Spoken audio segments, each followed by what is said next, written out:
আমরা বর্তমানে যে ইউপিএসগুলো ডেলিভারি করতেছি, মাঝে মাঝে দু একজনের ব্যাকআপের সমস্যা আসতেছে, যে বলে যে ব্যাকআপ কম পাচ্ছেন। তখন থেকে আমরা প্রত্যেকটা ইউপিএস ডেলিভারি দেওয়ার আগে ব্যাটারিগুলো একদম চেক করে দিই। এখানে আছে 5000 এমএচের 2 পিস ব্যাটারি। তো 2 পিস ব্যাটারি একসাথে 10,000 এমএচ।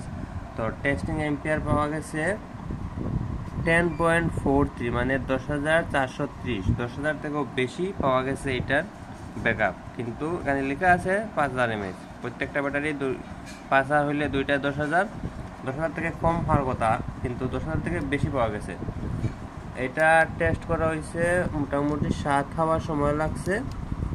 1.35 এম্পিয়ার রেটে চেক করা হয়েছে। যদি 12 ভোল্টের আউটারে তাহলে এই রেটে চলবে, না 12 ভোল্টের আউটার যদি ব্যবহার করেন তাহলে মনে করেন 7.5, মানে 7 ঘন্টা 51 মিনিট এই সময়টুকু ব্যাকআপ পাবেন।